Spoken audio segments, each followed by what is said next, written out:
this one.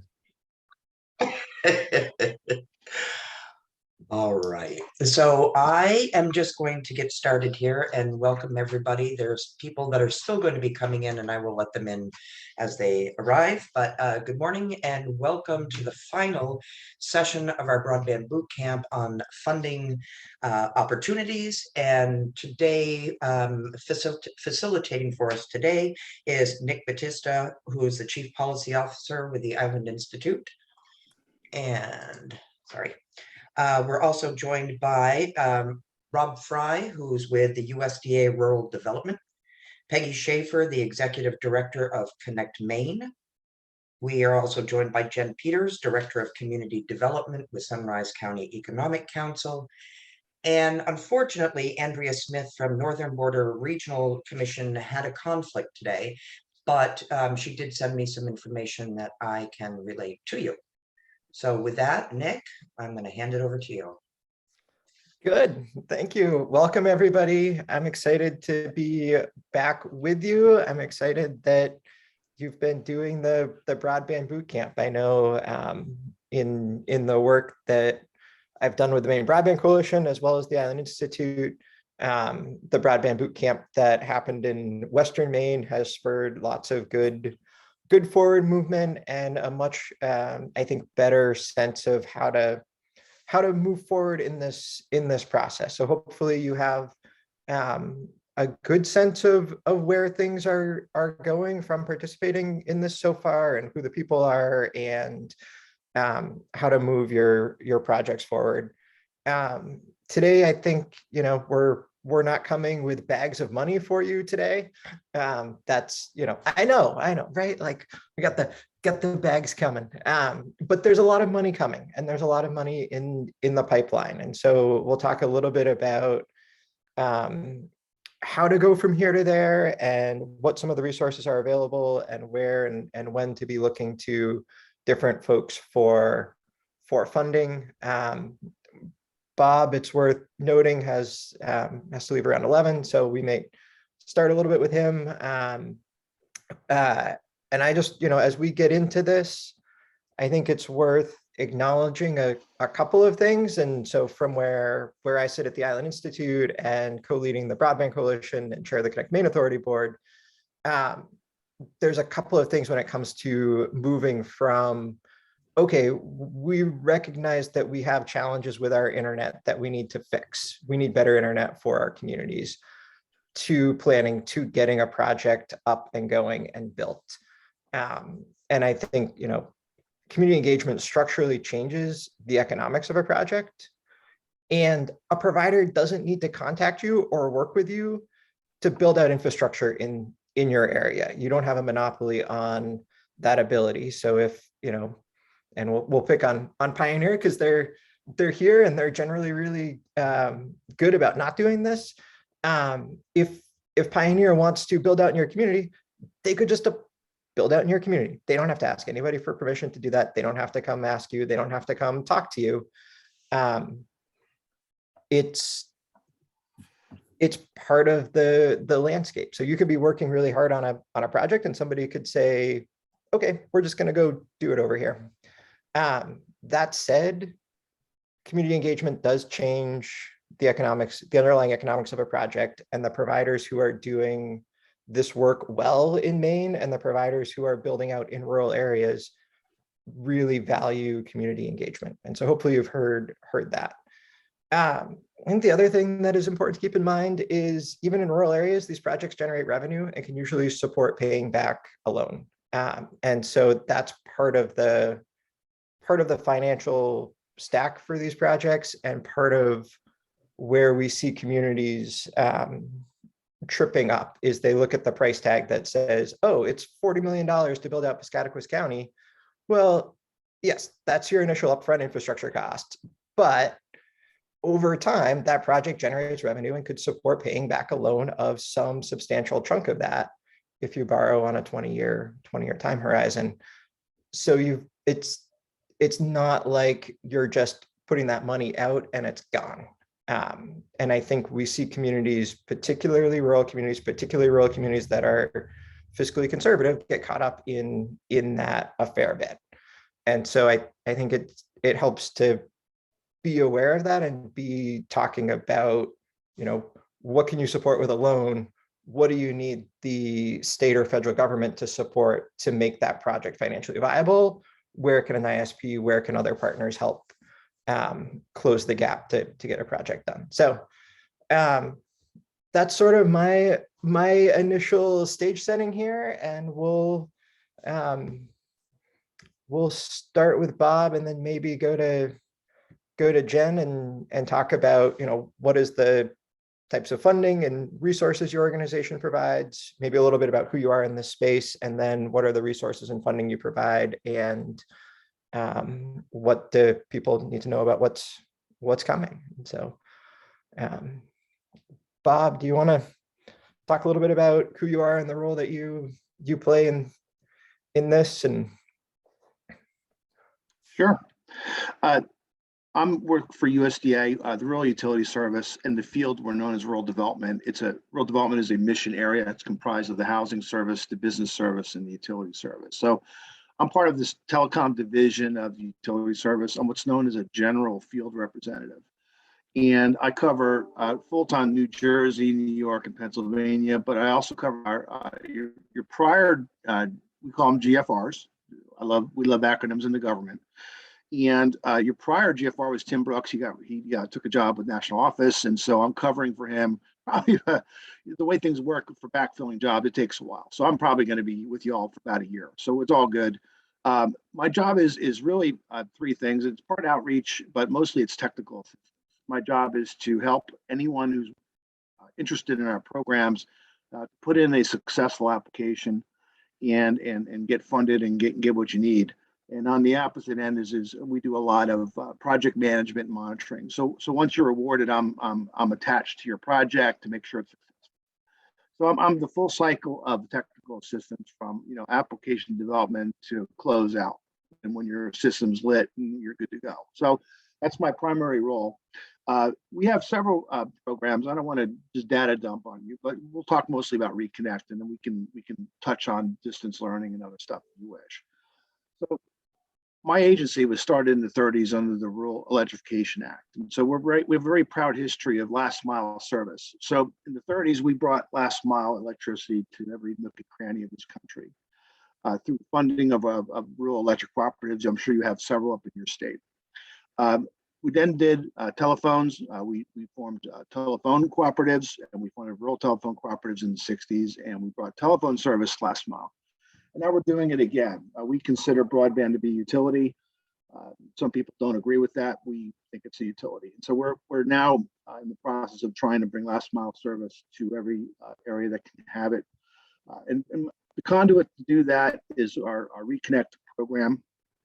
It is a last mile broadband to home for rural residents, and it's got several components. But the good news is that we just finished a round of funding, and the application window closed on March 9th, and we got a very robust amount of applications. And we had about 1.2 billion available in 4 different categories. I'll break them out in a minute. But the good news for everyone on this call is that I know we're not going to drop bags of money today, but soon enough, we're going to have north of 2 billion available. So we're going to have a round 4 sooner rather than later. And so I'm glad to get on this call today, because come summer, June, maybe early July, we're going to have another round announced. And this was funding from the infrastructure bill. Right now, it's sitting just below 2 billion, but I expect it to go a little higher with some the obligations and whatever. So it's good to talk to you today, because we're going to have the most money we've ever had. So Reconnect works. Typical applicant is, and I've seen every model that's out there. We can talk about, what I've seen, how it works. Typically, the applicant is either an internet provider, it's a unit of government, municipality, a county government, or it could be one of our or a public utility, like our cooperative for electric companies and telephone companies. Those tend to be the applicants. And there's 4 different ways to apply for funds. One is there's a loan. It's a loan only. And the loan only, last round, we had 250 million available. We got 23 applications in for 423 million. So it's about $20 million each, these loans. It's 2% interest rate, which is fixed, and there's no equity requirements. So it's 100% financing. And the term is based on the underlying collateral plus a few years. It's usually around 20 years. And not every community can do a loan because it's not economically feasible. It depends on how many miles of fiber you're delivering and how many homes you're going to hook up. The numbers don't always work. They tend to work better, frankly, in New Jersey and other and more high density states than perhaps Maine. But the good news with the loan is that if the numbers work, you're going to get your money, because we never use all the money we have. And so unless we run out of funds and you're not eligible, you'll get funding if you apply for a loan. Second category is, we call it a 50-50. It's half loan, half grant. So the loan portion is what we call the cost of funds. And that it would be, so the interest rate is tied to the corresponding treasury rate for that term. So 20-year term would have a 20-year interest rate based on the treasury note. And we got last round, we had 250 million available in that. And we got in, 40 applications for 804 million. Because of the way the subsidy rates calculate for loans, we'll probably be a little bit oversubscribed in that category for the last round, but it's still competitive, but you have a very good shot of getting a 50-50 if you apply for it. Internet providers, that tends to be the one they apply for, because again, there's no investment requirement, there's no match requirement, it's 100% funded. And usually with a loan and match with a very low interest rate, the numbers work for that. In the absence of those two programs, we have a full grant program, 100%. That's kind of a misnomer because the grant requires 25% match. So effectively it's 75-25 project cost split. And that is oversubscribed. We had 350 million available in that in the last round, and we ended up with 134 applications for 1.7 billion. And I'll talk about scoring in a bit, or we can open up for maybe some questions. I don't want to talk forever. I want this to be interactive. So, and the last one is there's 350 million for tribal or socially vulnerable communities, and that was oversubscribed as well. We had 180 applications in fact. So those are the four categories. What's different about the tribal or the socially vulnerable is there's no match. It's 100% financing, 100% grant. And so we're in a good place as far as the program goes. We've done 3 rounds. We have a regulation out. We had some problems we had to fix. If you ever worked in a program that's new, this was created by the Farm Bill, and we just got the money out. And you know how this goes. And so we ended up having to go back. Okay, well, that didn't work that great. So we've had to fix some things, and we're starting to get dialed in on these. So I think we're in a good place. Yeah. I'm so sorry to interrupt. Could you explain the definition of socially vulnerable? Yeah, it's based on economics, I believe, mostly. Our FOA, the last FOA does define it for us. I can pull it up. I don't have the definition off my head, but here's the good news. You don't need to figure it out.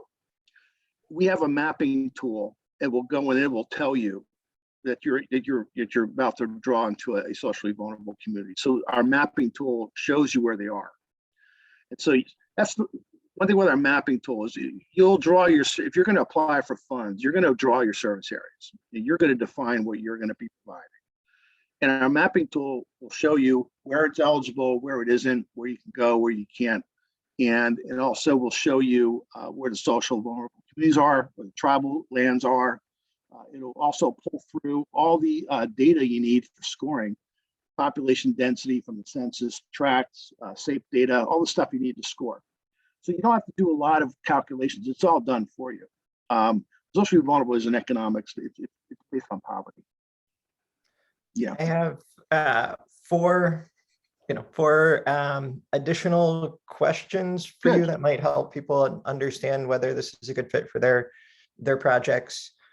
Can you talk about the treatment of small projects in the program? So thinking about projects that are $1 million, $2 million, $3 million, not the 20 or 40 million. Right. And then the next question is around what's the recommended staff capacity needed to support and implement a loan or a grant through the Reconnect program? And then the third one would be thinking about loans. How does that interact with other debt that an ISP has, or how does that interact, if you are a a dark fiber, community-owned dark fiber project. Right. How does the loan interact with that? So for a loan, we're in first position. So sometimes there has to be maybe some subordination going on. But our collateral is basically whatever the network is. We're not taking the cash register. It's basically the network equipment, the fiber, the ONTs, that kind of stuff. So which is why people don't get a lot of bank loans, because there's not a lot of collateral. And even with a grant, we do secure it. Okay, so even if you're a grant or a loan, we're going to get full security for each. And a grant just works a little bit different because it's technically in perpetuity, but realistically, the equipment becomes antiquated, after a certain amount of years, and it's basically chattel, which you can dispose of. For the loans, just to clarify on that, yeah. First position, are you talking about first position for that project or first position Correct. for the company? Correct. Yeah, correct project. For the For the project, yeah. Yeah, this is project finance. We're not taking the sticks and bricks of the home office and that kind of stuff. We don't do that. So yeah, okay. Yeah. But sometimes we've had some municipalities which we've had to subordinate some stuff, and that's just the way it goes with the system. But because we take UCCs, that's how it works. The loan itself is not any more or less difficult than the grant, as far as you were talking about application process. So one drawback of the program, this is not for the unsophisticated to apply. Okay, there's a lot of moving parts to it. The first is you have to determine your service area. That's required files on mapping tools, and the best ones I've seen are drawn. Usually, it's good to have a consultant, to be honest. The preliminary design has to be signed off by a project engineer that's licensed in the state, so that's a requirement.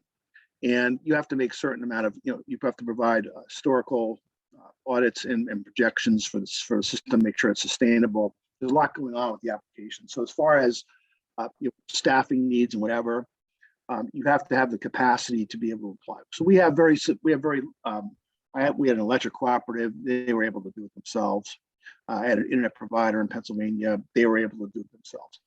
When I deal with municipalities or counties, and New York is loaded with county governments who've been awarded funds, they always hired an outside firm to help them. They just didn't have the capacity internally to do the technical aspects of the application. So we don't require a consultant, but you have to discover on your own what your capacity is. And I can tell you that folks that did not use a consultant, did not get some assistance, they may have been awarded, but there's problems with the application that could have been avoided because I can't walk back a budget that doesn't fully fund everything. We have when you budget $100,000 for a cell tower and the bids come in at $600,000, what do you want us to do? Where a consultant would have had a better price discovery and what the make-ready costs are and that kind of stuff. So most of the jam ups I've seen is with budget. They just did not account for what things truly cost. The cost of materials, the cost of make-ready, and all that stuff. It turns out to be problematic. I forgot the other question, Nick. That's two of them. I forgot the other one. I'll just to go back to that budget and that cost. Reconnect subject to the Buy America provision, so it's not just what you might find anywhere on the market. It's what's made domestically. Correct. And Buy America, of course, is not our regulation, but yes, they have to be Buy America client. And you can get waivers. I'm in the process of getting a waiver for Nokia. There's another one in for Calix. So the main providers, you can get a waiver usually for the ONT stuff, because there's not many providers of it. I mean, I can think of 3 at the top of my head that provide this equipment, and all of them pretty much require waivers. So I've been through the process for waivers. It's got a lot going on with it, but I've been successful. We've been able to get them. The last 2, I think, related questions are, say you get the award, what's the timeline look like for implementation, and what do you need to have or build in for expectations around staff capacity to implement and manage the grant? Okay. For the loan. So first off, what I want to mention is that if you incur pre-application expense, you budget for them, you can get those back from the grant right away. So if you're awarded, the first thing you're going to do once your funds are released is you're going to request you'll send in your invoices and get your expenses reimbursed for all the development costs. If you had to get some legal fees for right away, whatever it is. Once you're awarded, really there's the main hurdle is to get your funds released, and because we follow NEPA law, so if there's any time delay up front, it would just be with getting your environmental cleared. So the good news is that unless you're doing the cell towers, most of the projects are going to be fiber, either aerial or buried or both. And they tend to be in existing rights of way on previously disturbed ground.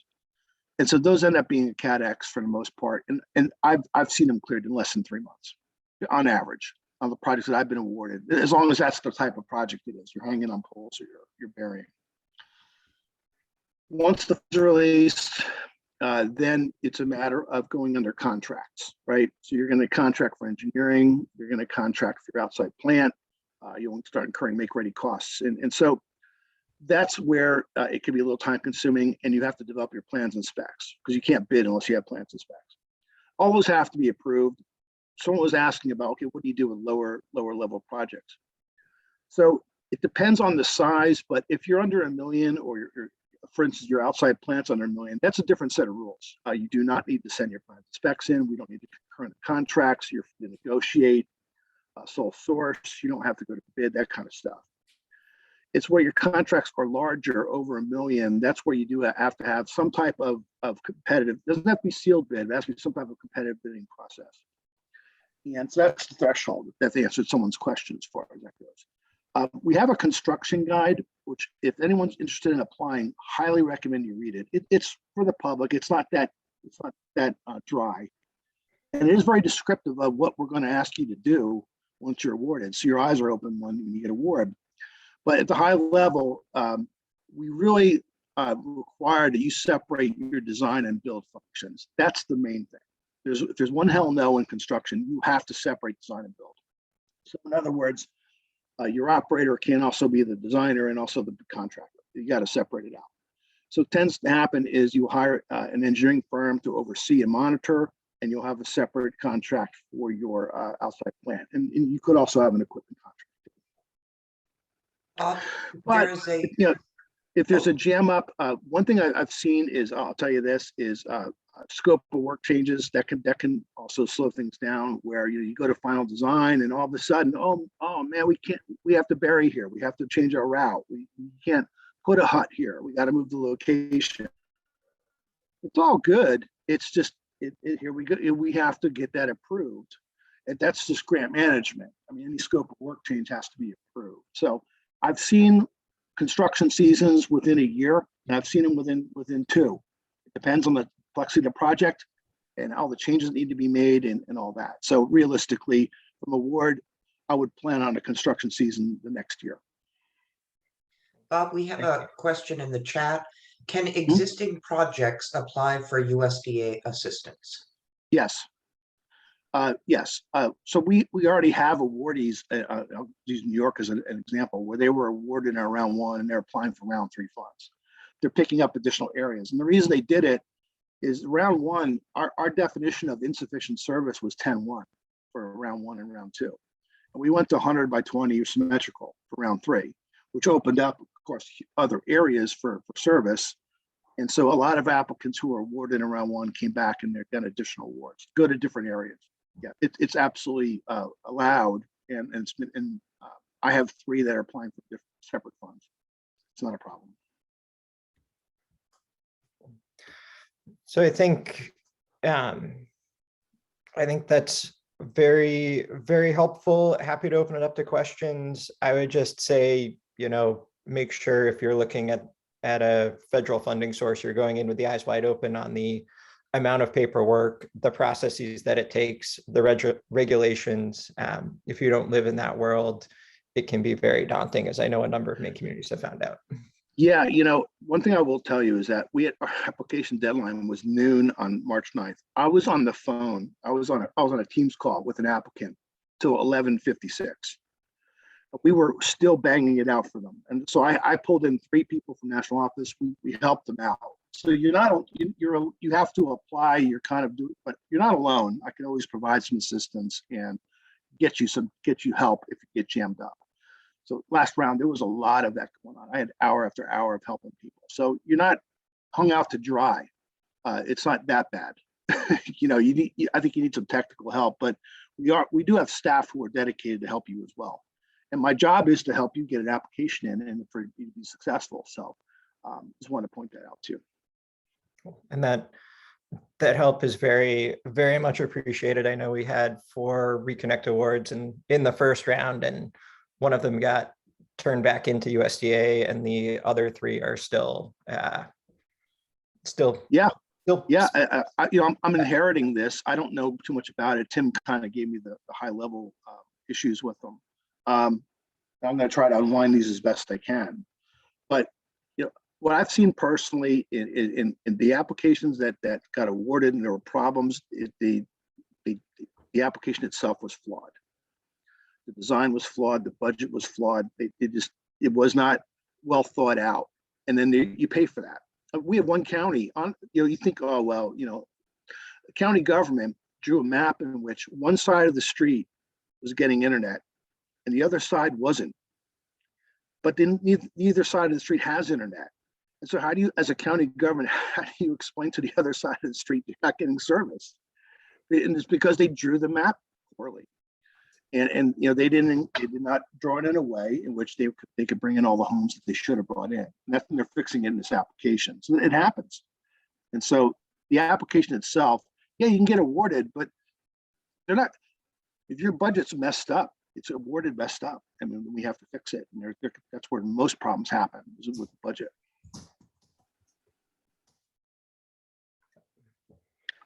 Other questions for the moment?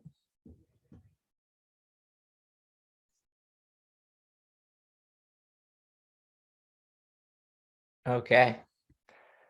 I feel like if you are looking at Reconnect for a specific project, it's probably worth a more in-depth conversation with. Yep. Yeah. It always triggers more. So what I like to see is, we start with a call like this, and we get together. I give you the basics, and then hopefully, I go in the weeds with whoever wants to. I can really walk them through. Here's how you need to prepare. Here's what you need to see. Here's the best practice. Here's what to avoid. I can really go in the weeds with folks. I do want to point out, we do have a sister program called Community Connect. It might be a better fit for some of your smaller projects. So this is a project. Is for 3 million awards. It's a grant only. It does require a match of 15%. The main difference with Community Connect is that you can only draw one shapefile. It has to be one contiguous area. And there can't be any service within there. If we find one home that's got sufficient service, you get kicked out. So you got to be very careful how you draw your map. But what's good about it, go ahead. What's the sufficient service level? Right now it's 25.3, but that could change. It's by the FOA. It's been 10.1 before. It's been 25. Yeah, it's usually 25.3. I would go with that for now. It's pretty accurate. The announcement's going to come out in the fall. It's a $35 million program. We kicked out a lot of applications. They weren't eligible for whatever reason. But the good news is that if you're eligible, we funded everything. And so you have a pretty good shot at getting funded if you apply through Community Connect. What's really good about Community Connect for your smaller project, unlike Reconnect, where I'm talking about, okay, look, design, build, you got to bid this, you got to do that, this contract, there's none of that with Community Connect. You're free to go and we clear your environmental, and you're free to spend the funds. And you go into your own contract, we don't concur in this stuff, and you build it out, and then you get reimbursed. So there's a lot less strings to it on the back end. And that's a really great project for smaller type stuff, where you got maybe a municipality's got one pocket what they can bring fiber to, and the budget's there. So also, I'll just mention it. We have distance learning and telemedicine. I'm going to kick this in too. That's a popular program. We have a lot of awards in Maine, and it's for telecom equipment. It's an equipment grant with a 15% match. It's usually $1 million award, and it's of course the users most are higher education, community colleges, small universities, school districts, and of course your critical care facilities, because you're going to have a hub location with equipment and you're bringing services to a remote area. And the key is that it's live interactive, right? And so what's great about distance learning and what about the grant program is that it's very, very, very open of what learning is and what telemedicine is. And so we're moving in directions we didn't really think of, like behavioral health and drug counseling and psychiatric care. And in distance learning, we have projects. I was underwriting projects that were prison systems. They're trying to get the recidivism rate down by through getting their high school diploma. So that was a unique use of funds. That's coming out in November as well. It's got 62 million in it, and of course it helps. Of course, unfortunately, you can't use distance learning unless you have internet. So it doesn't build internet for you, but it helps you use your capacity. And I think Tim did a good job of outreach in that, because it seems like you have a very healthy amount of interest in that program statewide. So I'm going to continue to do outreach and get all the applications that I can. Just want to mention to everyone in the group, that's coming out in the fall, That's great. And I know at the Island Institute, we've worked on a couple of distance learning technology applications that have been very helpful for connecting Island and remote community schools, small schools together. And I think I reviewed that one. Yeah, I think Yeah. I may have been the reviewer on that. Yeah. So, it's a good one. and we don't review our own stuff. We always review other states because it's considered a conflict of interest. You're going to support your own stuff, right? And so I think I did underwrite the main projects last year. Sarah, I saw that. Nope. Oh, didn't want to interrupt. Oh, No, go ahead. Yeah, I asked the question about the existing projects one, and on the Community Connect piece. I'm working with a couple of communities here that are trying to build together multiple funding sources. And can that Community Connect piece be a piece of that? I mean, we've been working with Connect Yes. Me and with other places. Yeah, it can. In fact, Reconnect is always part of a larger project, because we're gonna go to certain areas that are eligible. But you're always going to be picking up middle mile customers here. There'll be other areas where it's not funded. Community Connect can be the same thing. The key with Community Connect is you're going to draw one shape file and that's your project, but it could be related to others. Absolutely, shared network or whatever it is. That's not. And Sarah, looked like you had a question earlier. No, I don't know how to, I actually don't know how to phrase it, so I'm gonna wait. If you think of it, drop it in the chat or let us know. Wave again. There's a Sandy, question on providers applying at the same time, right? We've had some overlap. We have had multiple applications for a similar area. How it's sorted out is, I guess, it comes down to score. Who scores better, I think, between the projects. I think that's how it's done. We're not gonna pay for it twice. Yeah, we're not in the same area. Usually, our mapping tool will show you pending applications, awards, because if you're awarded funds, we're not going to let anyone overlay you once you've been awarded. You're protected. So that area you drew is protected for future rounds. So those will be shaded out when people go in to apply. So there should be no overlaying of existing projects. We do protect our traditional telecom exchanges, but they have to also be actively trying to provide broadband. If they're not, then you can overlay them as well. We also allow you to go into RDOF awards, okay? Just because some of them weren't awarded, you can go into RDOF. We don't want to, you have to prove there's not competition, but those aren't shaded out. Just because someone was awarded an auction doesn't mean you can't provide service there. And the map, we have a really state-of-the-art map. It's really, really state-of-the-art, and it shows you everything, and with all the overlays. And so you will not make a mistake as far as eligibility goes with the map. It's not possible because it shows you exactly where you can and cannot go.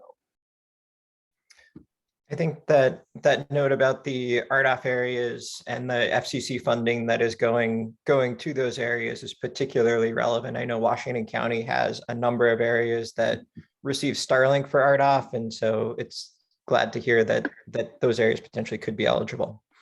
Yeah, we only consider terrestrial systems regarding determining eligibility.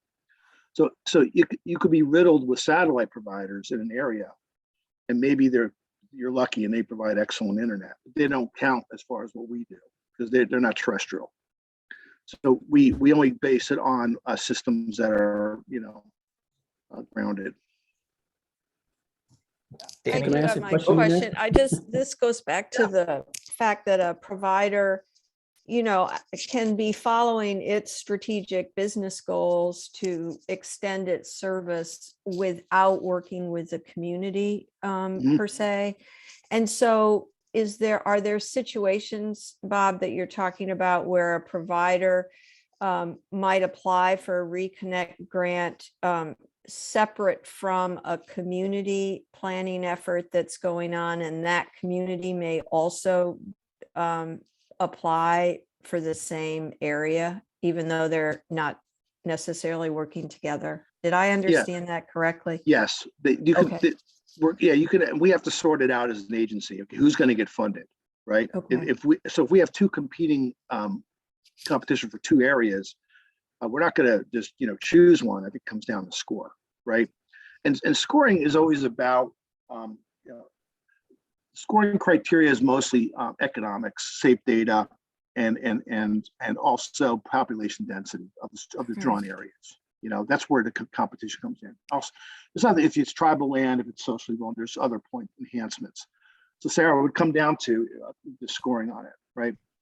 I can tell you where I've seen success is it's usually how it works is they work in concert, right? You have a unit of government that's desperate for internet, and they find a provider and they partner. I've seen it where the county government is the applicant, and then they have an internet provider who's going to do the operations. So they get into it, they draw up an operator's agreement. So it was revenue sharing because they're going to operate the system. The county's not going to want to do that. Right. And I've seen vice versa, where an internet provider applies, and it's but for the benefit of a county, and the county, of course, is there to help them and provide them with a lot of the feasibility they needed to determine where to go. And so the best projects are one where they're working together. They're not competing. But it's easy to say that, right? I'd say the biggest impediment to developing a project is having a willing internet provider. I think that's the number one barrier. Thanks. Thank you, Bob. I would add on this in Maine in the last 3 or 4 years. I think we've seen a very 1, 2, maybe 3 instances of places where there have been expressions of potential interest between a provider and a community where those have diverged, or 2 providers looking at the same area. It happened with Lincolnville last spring around this time. The town of Lincolnville was looking at doing some broadband work, and LCI was looking to come into Connect Maine for funding, and the town said, we don't think you should, and we want to do our process. And LCI, after some back and forth, ended up saying, you know what, we won't apply to Connect Maine for those funds. They could have, but there was that engagement in that conversation. We also saw Unitel and Spectrum looking to potentially fund an area in the Newburgh, over Right. between Augusta and Bangor, or Bangor and Waterville, a little bit towards the coast in the Newburgh area. That neither project was competitive for funding for Connect Maine. We didn't have a lot of money at that point, but Right. those are about the 2 instances that I can think of where there's been that level of competition. I think that for a lot of rural Maine, it goes back to the economics of these projects. Sure. Yeah. Can I ask some clarity around the RDOF thing, just for a quick question? Yeah. The terrestrial RDOF areas, where they have up to 6 years to, actually build out the projects that they're going to do. Does that restrict those areas from No. applying, even though it's terrestrial, it has the option to put the RDOF in? Correct. And what it's about is, you remember this, you're in control of your area, right? You're going to draw your maps. You're going to draw your shapefiles. What you're responsible for is you're certifying within that area that there's insufficient service at the time of application. Okay. Yeah. And so what happened, I'll go through the process. So you'll draw your shape files. You can, I've seen 47 different shape files, non-contiguous. You can find any type of polygon you want to draw, the system will take. Once those shape files are drawn and put in your sites and routes and all that other good stuff for the application, what happens after closing is there's a public comment period of 45 days, what we call PNR, which is public notice response. And that's not for the public to say, when are you bringing internet to my house? That's for the internet providers to go and say, no, this is an incorrect map. We're providing service in this area. And so they will do what's called a public notice response. They will overlay your map with theirs, saying, no, in this particular area, we're providing 100 by 20. And as an agency, we have to sort it out. So I've been doing a lot of the desktop reports and research. I haven't found a lot of service. This one project's probably Jeopardy. But for the most part, here's how it goes. If no one's complaining about what you drew, you're good to go. If no one filed a response, then we accept the maps as valid and you're free to build out within what you drew.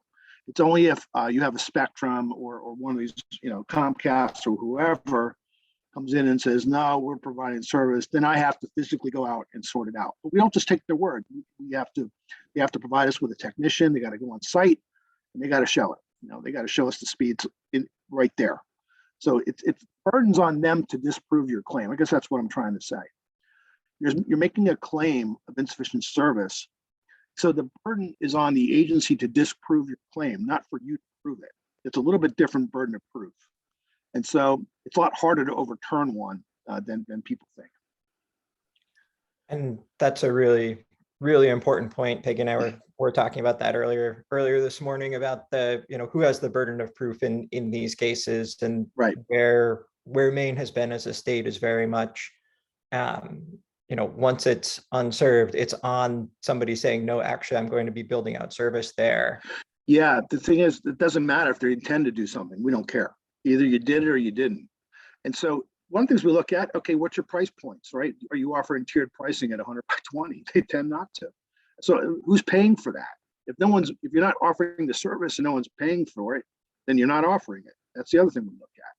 And so what the key with the RDOF areas is that, you have to be careful because we're not going to allow competition in areas. The purpose of it is last mile where there's not existing service or insufficient. We don't want to create competition. So an RDOF area can be tricky from the perspective of you could be drawing a map in an area where there is sufficient service. You could get kicked out over it. But we don't disallow it out of hand simply because they were awarded something 2 years ago. I think we should move on to some of the other supports, but I do want to acknowledge and make sure that everybody here realizes that there's an incredible amount of information downloaded in the last few minutes about USDA Reconnect, about the changes to the program, about the strategy for applying and how to approach and think about it. And so I think that's hugely valuable to put into the mix for everybody to be thinking about. Good. Well, thank you for your time, everyone, this morning. And again, hopefully this is the start of a conversation with some of you. We can go later on and go into more detail, because we're going to have it around sooner rather than later. I'm expecting June, July timeframe for the next round. And with twice as much funds, it's probably the best opportunity you'll have to get funded, at least with Reconnect.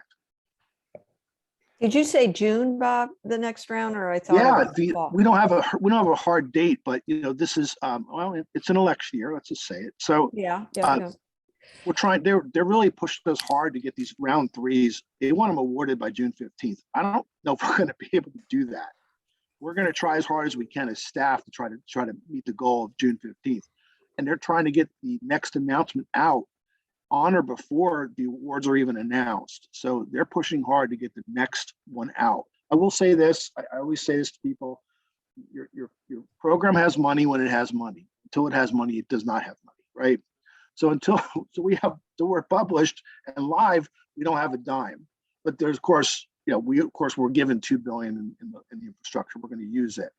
But you have to be cautious, right? So the time frame right now is sooner rather than later, and they're talking, early summer for that. Awesome. So, and how it worked last time, Nick, real quick, is they usually give you, they'll publish it, they'll give you 30 days to think about it. And then the application window opens up after. So it's not, okay, well, you can apply day one. Usually they give you a 30-day window to start building your team to put the application in. And so that worked out. And last round, they did extend it to give everyone every chance they possibly could to get applications. So they've been very flexible in trying to help people, give you the time frame you need to get it in. But if you're going to do a project, boy, it's better to start having those conversations sooner rather than later. We're almost in May right now. Which is, I think, an excellent transition There you go. to Jen and talking a little bit about the supports that, you know, what's your role in these processes, and, you know, how to, I think really the question that I'd be asking if I were on this call is, you know, great, like big money sitting the table from USDA. Peggy will tell us, and I think you all know, big money sitting the table from the Maine Connectivity Authority this summer as well. How do we go from here to there, and what are the supports to get there? So Jen, do you want to talk a little bit about who you are and the role that you play in this? Sure. So no, we don't have money.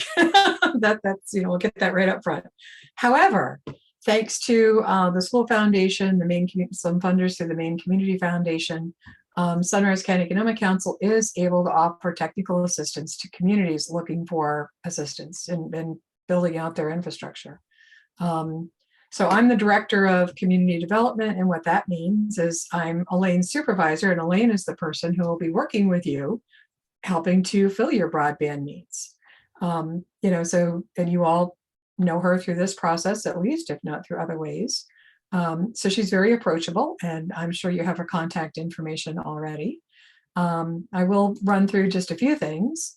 So SCC, you know, we could assist communities in exploring and implementing, you know, broadband options if there's not currently fiber to premises. And the community basically has to have a committee up front. That's a must. We can't go in just on the request of one person saying, oh, I don't have broadband, come help my town. There really needs to be community engagement. So, you know, if there's a committee set up that does invite Elaine or SCC to come and participate, we can help with planning, community engagement, grant writing, you know, to help speed up the process of securing, you know, funds, just helping to, you know, we're looking at helping to build opportunities for education, employment, healthcare, you know, social connections, all of that for folks in the rural areas. So, you know, the technical assistance could include application development, grant administration for smaller towns that really need that assistance. You know, Washington County is one of those places that has very few paid staff that can work on economic development. So we have a few town managers, we have a few town administrators. Most towns don't have an economic development division that can really put together a broadband team. So that's part of what Elaine can do working with your community members, is put together that team who can help do this work. So we can provide staff support through the feasibility and planning phases, assist with applications for implementation funding. So, you know, if your community is not already connected to the 3-year binder, you know, try to help develop those middle mile projects to make sure that we can get to places that really need that. So, you know, like I said, the first thing is there has to be a community committee working on this. And the selectmen or the town council has to be on board, because they're the ones who are going to have to approve it if we're going to submit for grant funding. So, you know, it's really difficult to put a lot of time into, you know, putting together a USDA grant proposal to find out that the town's not going to sign off on it and actually submit it. So we need to have that kind of that agreement up front. And it's going to wind up going to a town meeting, because that's just how towns work, towns and cities work. You know, so there really needs to be that community piece, you know, with this. So there's a possibility that if you're in an unorganized territory, there could be some options through the TIF economic development planning funds for grant to help with, you know, looking at the feasibility, or actually, you know, doing an analysis planning study to see what can work or what can go on. But the UT TIF fund is only for the unorganized territory. So it won't work if you're, in an organized town or city. Meaning, let me see. So I think I've kind of, that's pretty much and Sunrise County Economic Council does provide the staffing for the UT program, the Unorganized Territory TIF Fund program. So if if there's a possibility that Lubec is going to work with Truscott, then there could be some funding that could come in through the TIF program to help with the Truscott piece of that planning. One of the other opportunities for funding that I was asked to mention, at least, is the ARPA funds. So with all the towns, or not all, there were actually a couple of Washington County towns that did not request their funds in the first round. The second round of funding is supposed to be coming through relatively soon.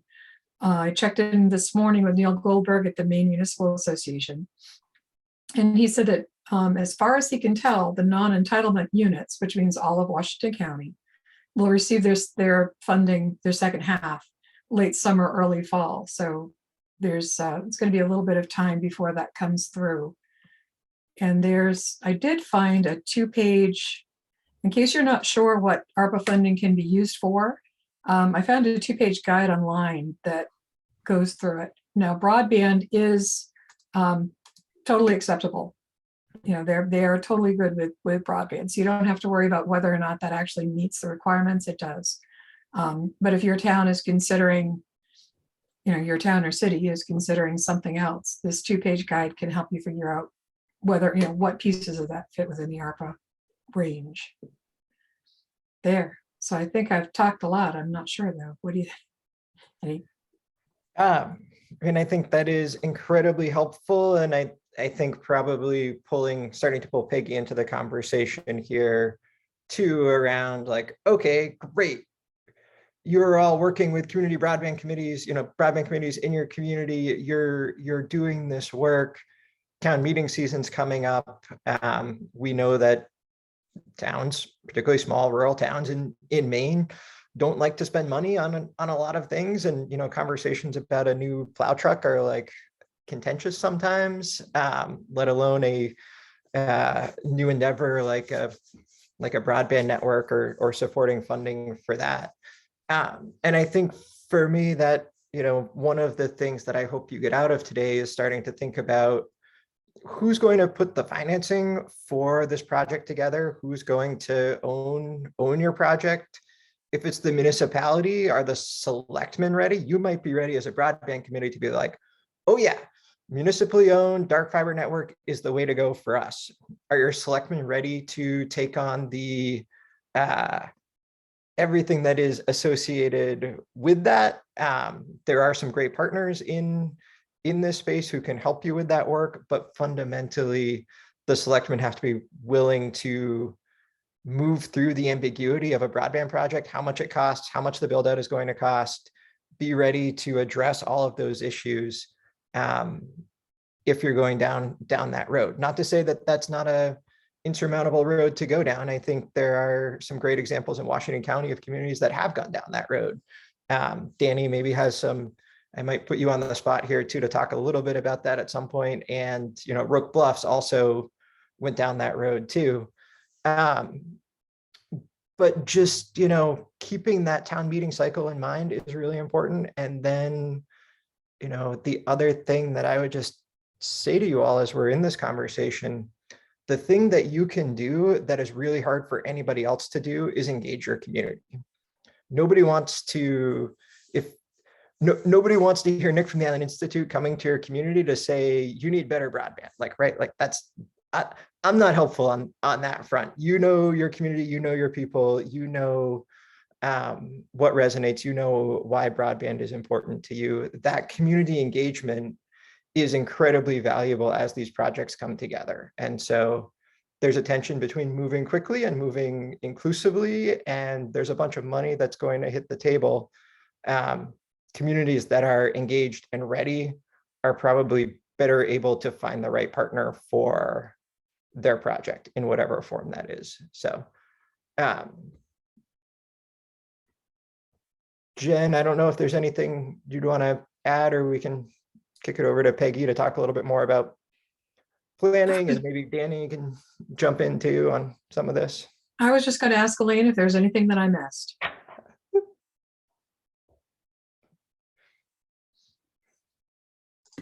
No, I think you covered everything, Jen. Thank you. Okay. In that case, I'm good. Okay. Peggy, do you want to, or maybe, yeah, Peggy, do you want to start a little bit with planning support and like the initial getting going, and then Danny, at some point, if you want to jump in on some of the work that you're doing and how towns have moved through these particular questions around, okay, we want to own or have a significant responsibility and role in this project as a municipal entity. So I'm Peggy Schaefer. I'm the director of the Connect Maine Authority.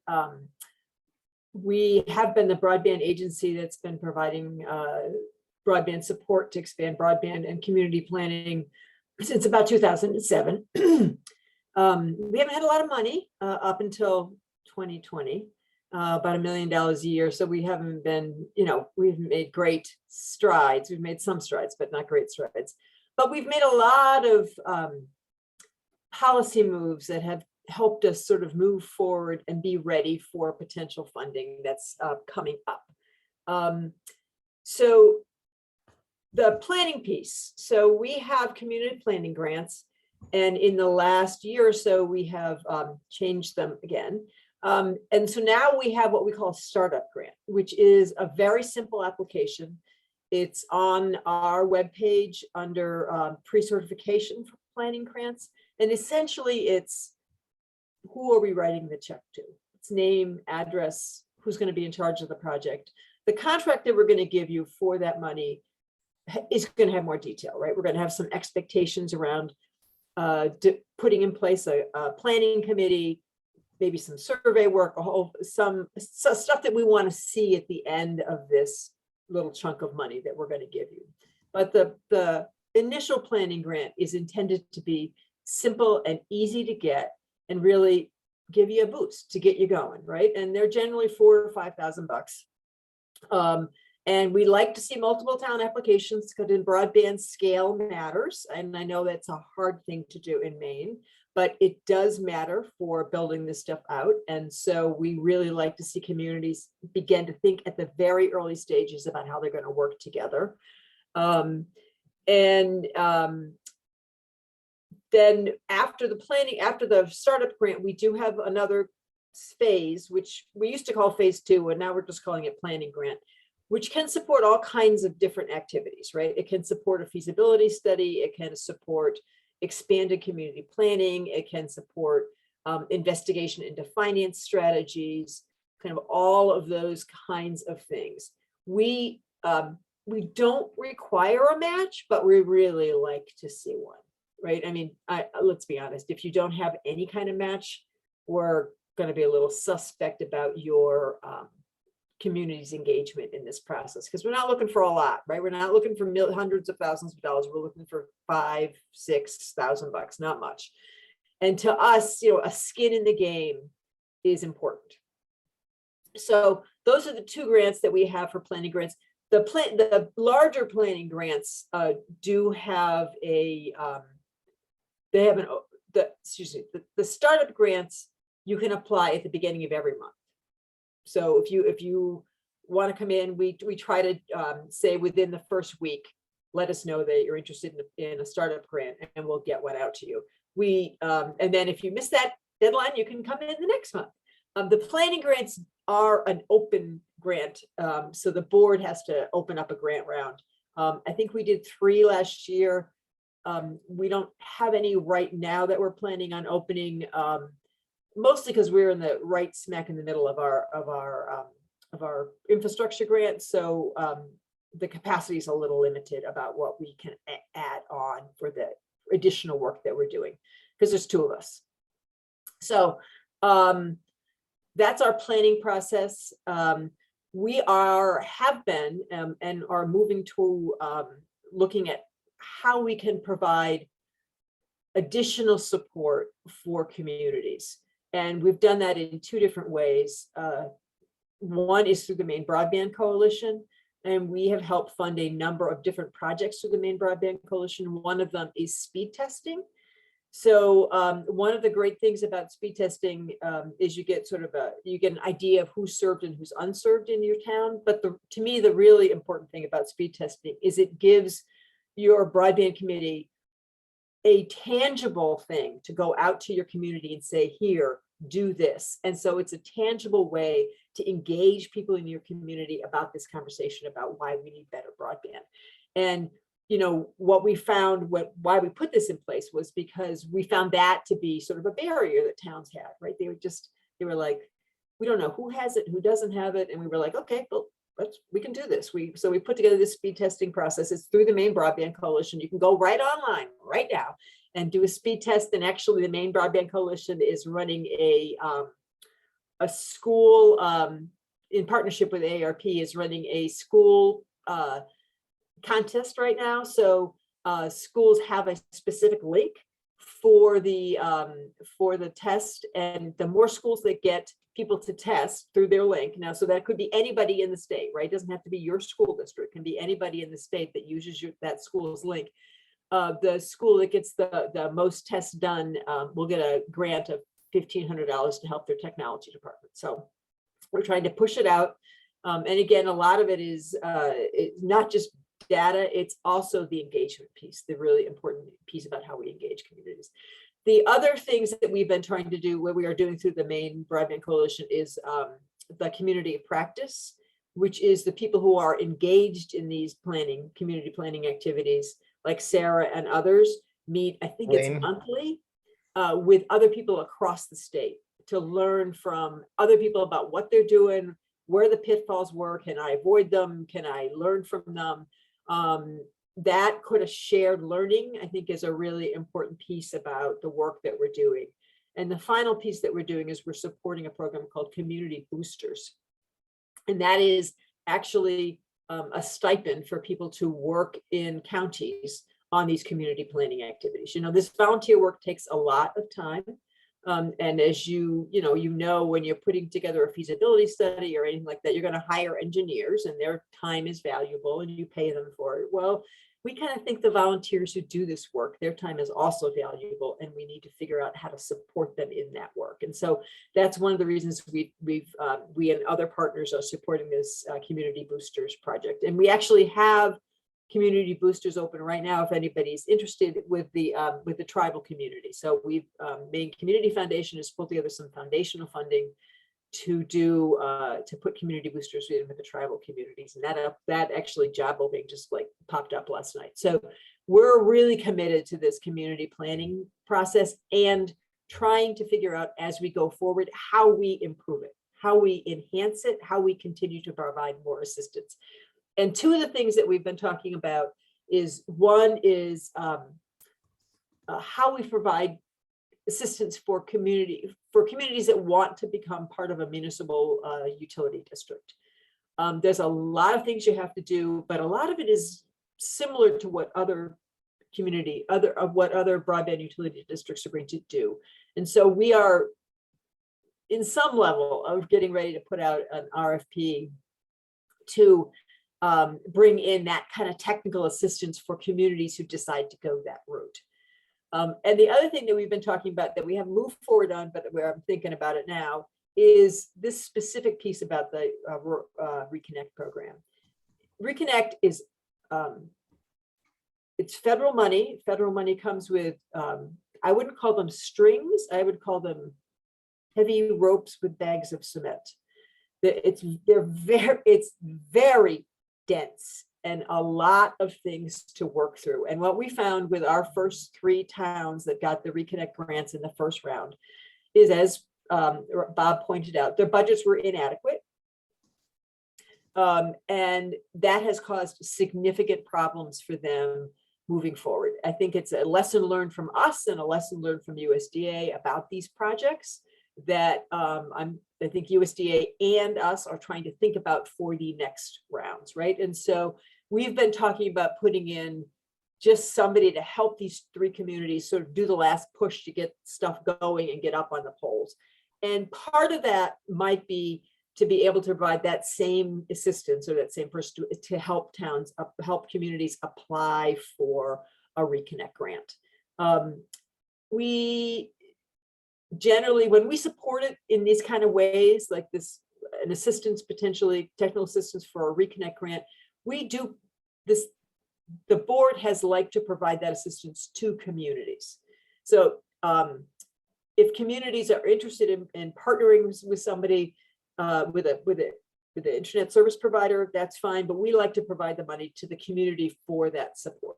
So that's not help that we provide to an internet service provider. We do provide it to the communities, and we've done the same thing with our Reconnect grant and with the successful NTIA grant. Was that the state provided with the Reconnect grants, we provided a little bit of the match. With the NTIA grant, we provided the 10% match that was required for communities who wanted a community-owned network. So that's the sort of support system that we try to put in place for communities to plan and to move forward.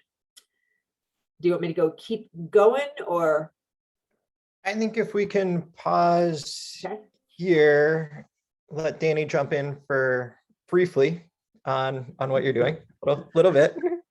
You know And how then- it's difficult for me to be brief, Nick, you know that, but I'll do my best. I know, but because we have to get to then the Maine Connectivity Authority infrastructure money that is coming up quickly. And so I think, yeah, so briefly, Danny, what you're doing, and then we'll get to the big money. Yep, I'm Dan Sullivan, the president of DBU of the Down East Broadband Utility. We put together the first municipally owned dark fiber network in Maine. Started with Calais and Baileyville, and we've just added Alexander. That project's almost complete. Indian Township's almost complete. We're looking at the town of Cooper and Princeton joining as well. A couple of points that were brought out here about the community outreach thing. That was a huge piece to make this all work. We really did a lot of that in Calais and Baileyville and these other towns as well. We worked with the select boards, but I think what kind of swung it in the direction that has made it very successful and continuing to be that way is the model we're using. This network is basically paid for by the people who buy the service. It's not going to some large corporation somewhere. As you pay your $60 bill, portion of that comes to DBU, which then pays the loans to build the network. And the beauty of that is after the 20-year fund, whatever the term is, that revenue still keeps coming in. So that's a very attractive thing to some of these small towns. That helped us win over the ones that wanted to buy a plow truck, the thing you talked about, Nick, how difficult these meetings can get. I will tell you with one thing, you talked about communities working together. It really has amazed me. I've been in here for almost 50 years, and I see very little communication amongst communities. There's a lot more rivalry than anything else. But these communities have come together around this particular service because they know how needed it is. And in the Cooper, we're applying for a grant right now. Cooper, the network build that we put together, we actually put extra capacity in our backbone, which is going to allow towns like Medibemps, Charlotte, going the other directions. That's going to give them that vital middle mile connection to Route 1 and to the DBU network, which gets them connected. That's a big piece that Elaine brought up at one point. The middle mile, you know very well, Nick, is very important to make this work because there's so many isolated communities. Other than that, we're, like I said, we're consistent. We're constantly being contacted by other towns that want to do this, and we've helped many of them. And we're an open book. If anybody would like assistance on how to maybe do a model like this of their own, it can be done. We have done a lot of the legal work. We're willing to share it. So all you got to do is reach out. And I'm glad that Elaine in Sunrise County, you guys are doing a great job. I hope you keep it up. And you're doing this work in large metropolitan areas, places that have a lot of population density from the towns. We are? You listen. Yeah. Yeah, right. Oh, yeah. Cooper's got 72 people to Pete's sakes. No, there's not much density here. Cool. Awesome. Thank you, Danny. So Nick, there's another question that was in the chat. Oh, yeah. So Elaine, I'm covering chat just for a couple of minutes for Elaine. She said, is DBU a municipal utility? As towns join, are they part owners of utility or subscribers / customers? They are part owners. The way the system works is the towns themselves, they reach out for the funding from a bank. That's another point I wanted to bring up, which I did not, but I will now. What's amazed me is the support from the local banks. I mean, when I put together the Cooper project, and as well as Alexander and Princeton, the local banks were very eager to help make this happen. So that is a place you really want to touch base with, because especially when these towns, they back the loans. They say, if this is not going to work, well, then the towns will take care of it. Banks look at that as a very secure place to put their money. And because the service is so needed and so wanted, the people that join the DBU network, they don't get off. We haven't seen any. The only people that get off the DBU network is that they move. I mean, it's been it works. It just works. So banks, they like that. So yes, to answer the question, it's owned. Each town, as they come onto the system, they get appointed a position on the board. So they are now a voting member on the DBU board to decide future projects or how we're going to do whatever we're going to do. So it's owned by all these towns.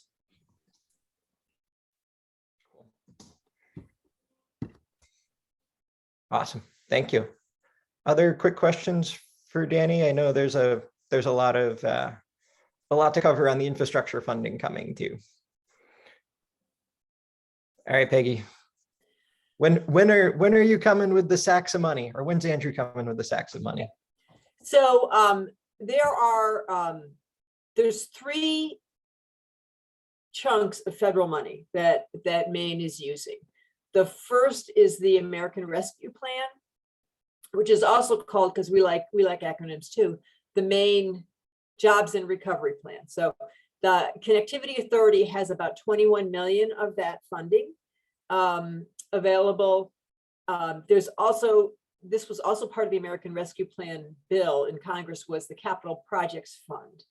That for Maine is about 128 million. It's some important change, but it's not quite $1 million in change. And that project is being run through Treasury. The Connectivity Authority was created last year in anticipation of this federal money, because we have, we have some guardrails in the Connect Maine statute that didn't give us really the full set of tools that we as a state think we need to do to be aggressive on some of these projects. And so the Connectivity Authority was created without a bunch of those guardrails. So and the focus of us, all of us, is in the end making sure people can not only have a wire running by their house, but they can afford it, they have a device, and they know how to use it. And so when the Maine Connectivity Authority and Connect Maine looks at their long-term strategies, we do that with that in mind and how we think about doing that, right? And so some of that is last mile, how we get it out to people. Some of it is this ubiquitous term, middle mile, right? Because middle mile impacts the cost of last mile. And some of it is weird things like peering. And I'm not going to go into it because it's about where the internet goes when it comes into the state and how far it has to go to get connected and come back. So Maine is, it's not inexpensive to deliver those little trucks that run down the internet and drop into your mailbox. Those little trucks are not actually inexpensive in Maine. They're pretty expensive, more so than other states. So that's part of our cost structure that we're trying to figure out, is how we lower the cost of those little trucks going down the line. Some of that is because we essentially have one pipe to Boston. And so that's some of the things that Maine Connectivity is looking at in the big picture, right? And so the Capital Projects Fund money, the Maine Connectivity Authority is in the process of putting in their project plan for now. That has some, like all federal money, it has structure around it. For the Capital Projects Fund money, they really are looking at 100 over 100 for service, unless there's some really extenuating circumstances to do 100 over 20. There is a preference in the statute for publicly owned municipal or county or utility districts owned infrastructure. So that is going to be part of our strategy. And what Maine Connectivity Authority is looking at right now is taking the current Connect Maine grant process, which we are in the middle of, smoothing it. As some people know, it hasn't been the most smoothest process, but smoothing it a little bit, adding in whatever we need to do for the federal regulations, and putting out a grant round probably late summer, early fall. Their plan right now is at about 70 million of the 128 million coming in will go for last mile grants, and roughly 40-ish will be looking at this infrastructure around middle mile, peering, affordability, all of those sort of other pieces of it. So that's the big chunk. So there, we have right now the round that we're in, we call them rounds. We have about $16.5 million. 10 of that is federal money, the American Rescue Plan or the Capital Projects Plan funding, and 6.5 of it is the last piece of the bond money that we have. So we will award that in the mid-April to mid-May, depending on the readiness of some of these projects. Like I said, our process has been a little bumpy. Then the next chunk of money will probably come out in September.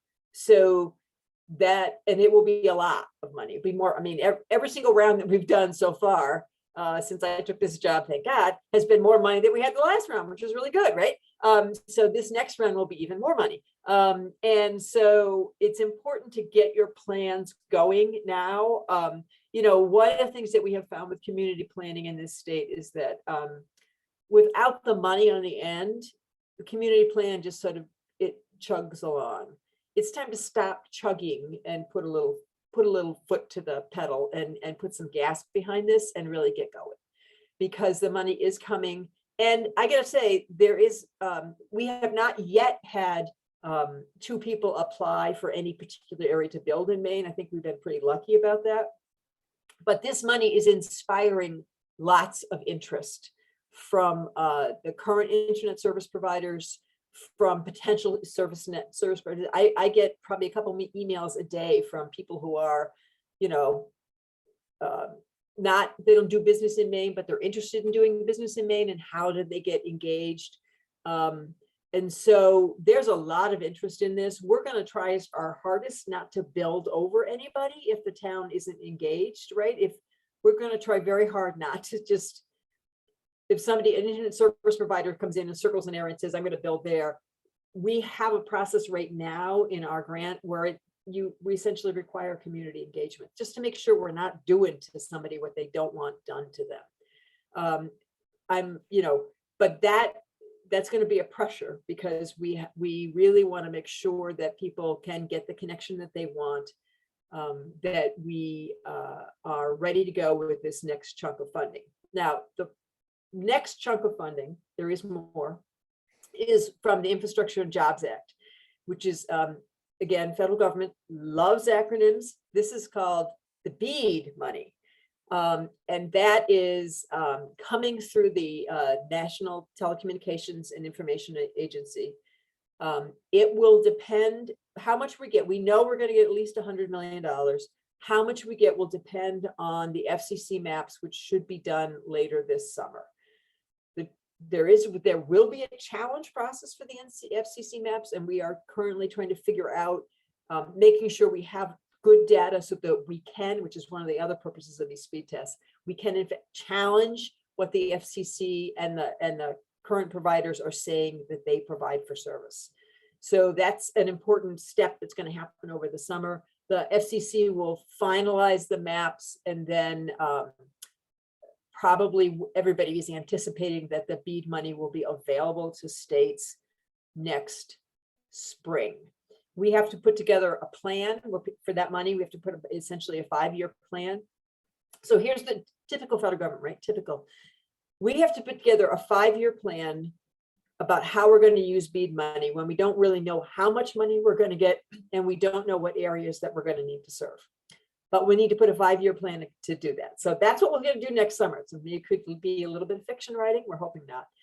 The other thing that's coming up that is also going to happen over the summer into the fall is digital equity and inclusion. So there is additional funding for state programs to put together a 5-year plan for digital equity, and then funding to implement that plan. And so that is also a project that's going to be happening over the next year. And that's a big public outreach process, right? We have to talk to a whole variety of people about what is it, what does digital equity look like in Maine, and what are groups' needs, and how we include them in this plan. So those are the big chunks of money that are coming through. It is an opportunity for us to build out from where we are, right? So we have 16 million now. We have another huge chunk that's going to happen in the fall. There will be additional funding that comes available in the spring. And then we guess, and it's only a guess based on what our federal delegation has been telling us, is that our BEAD funding will be somewhere in the neighborhood of $250 to $300 million. So there, the boat is pulling up and lowering the gate. So we have to make sure we have all our trucks in line, right? To make sure that we are able to deliver these goods to the communities that you guys serve.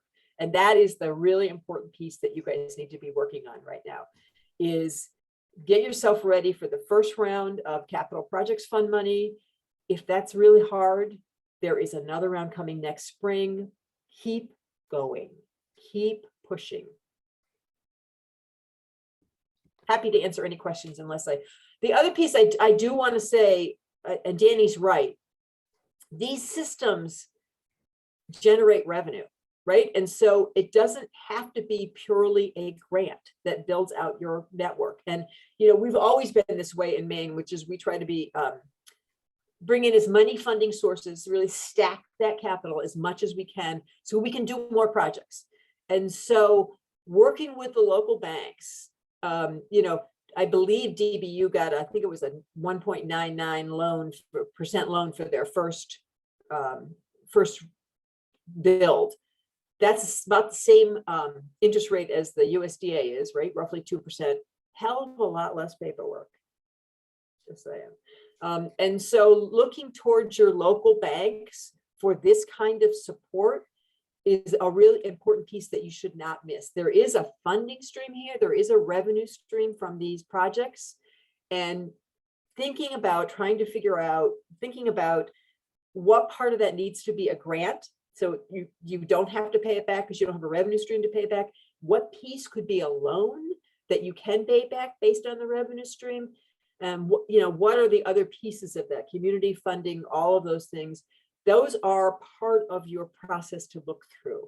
And I know that the community banks were really helpful with DBU in figuring out those spreadsheets, right? Laying them out, figuring out what take rate do we need, how we're going to get there, what is the revenue stream, all of that stuff. So do not ignore traditional financing because the banks are really interested in these projects. And there is a revenue stream to pay them back. Just to add to that, our local banks did our pro formas, all this kind of stuff.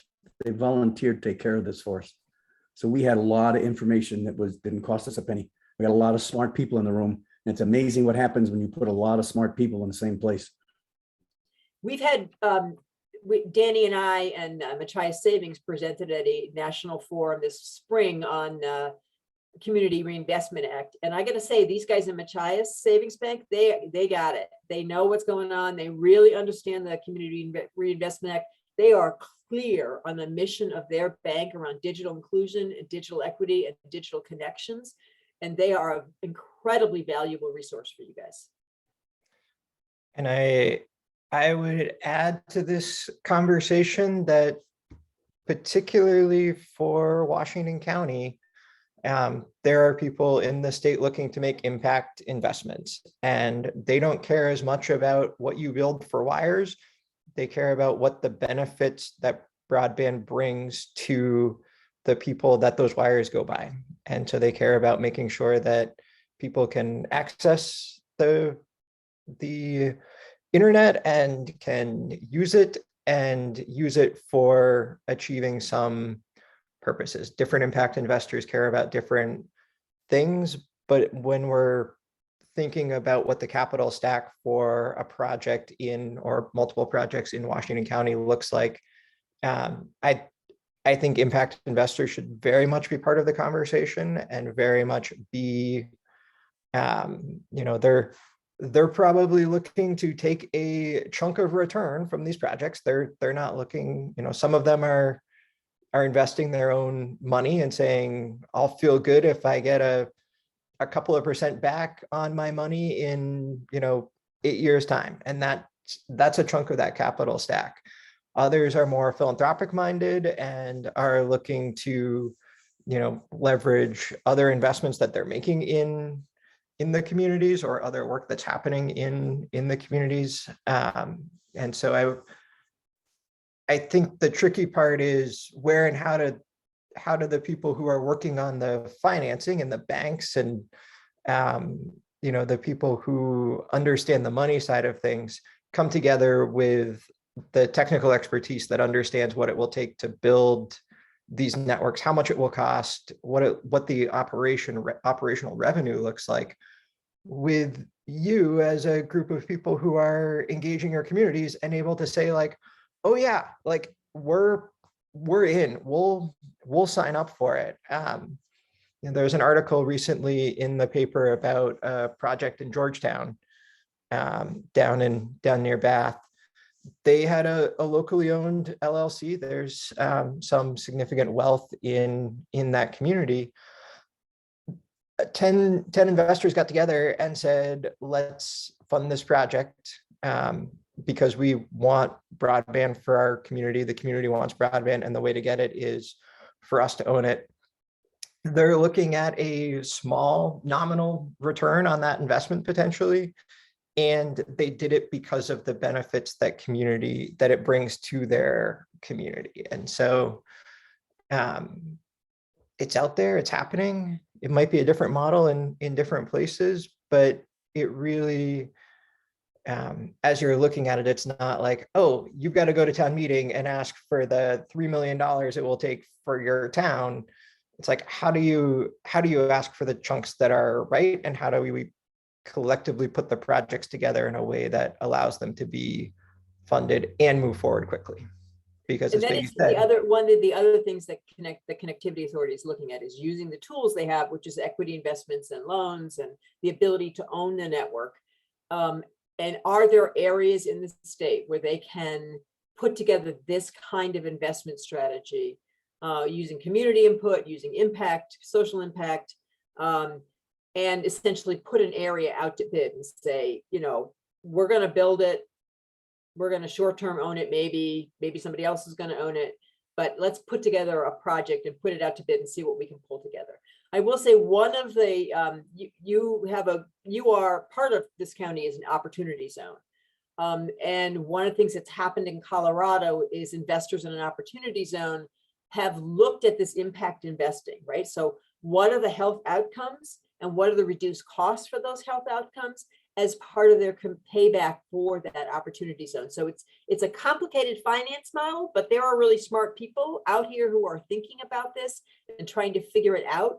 And part of the community planning process can be helping those organizations gather the data that they need to sort of really make these impact decisions.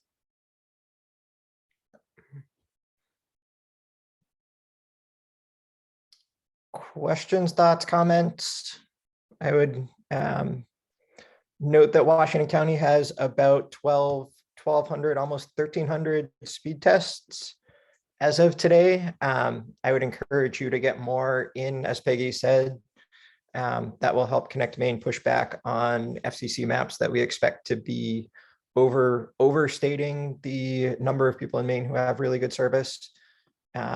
We found that the speed test process was very helpful on the recently awarded NTIA grant for Blue Hill and Jefferson, Washington, Somerville, and Franklin County. The speed test results matter. They need to be in the Broadband Coalition speed test platform. A speed test on another platform is less helpful, I think is probably fair to. Well, it's not data that we're capturing in any kind of way, right? we're not really capturing the Ookla data. So,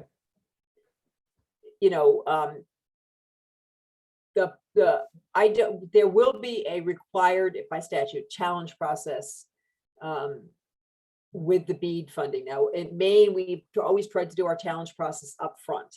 So it's before you apply. As part of your application, we address the potential in provider challenges. That's not true across the country. There are a lot of places that, especially that are like the NTIA grant, which is we put in 1,100 census blocks. The NTIA put it out, and then we had providers come in and challenge 350 of those census blocks, and then we had to respond to those challenges. And without this community planning activity that we've been engaged in, those communities were engaged in, the speed testing, all of that stuff was central to us pushing back on those challenges and saying, there really is no service here. We did a deep dive, there's no service. And in the end, I think we had less than 100 of those 350 come through, and they didn't really impact the project. So good. Otherwise, that would have kicked out a third of the project and been very challenging. So do the speed tests. Jen, you got a hand up. Yes, the idea of data reminded me that the Community Caring Collaborative and Maine CDC, the Down East Public Health Council, they're doing a municipal data utilization meeting Monday, April 25th from 1 to 2:30. It's a virtual meeting. Basically, they're saying that you're invited to hear from other towns in Washington County about using data to plan and implement innovative strategies for improvements to health, social services, age-friendly support systems, and healthy environments. So basically, they want to know, what's your community plan looking at for this year? What data is important for you to have and use? And how what do you need for support to get that data? So some additional opportunities that really can be helpful if you're looking at community broadband.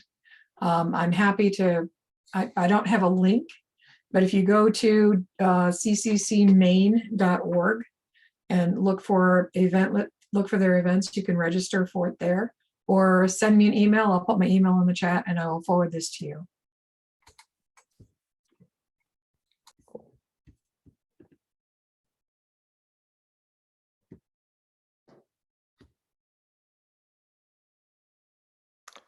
So other questions, thoughts? How are people feeling about funding the work?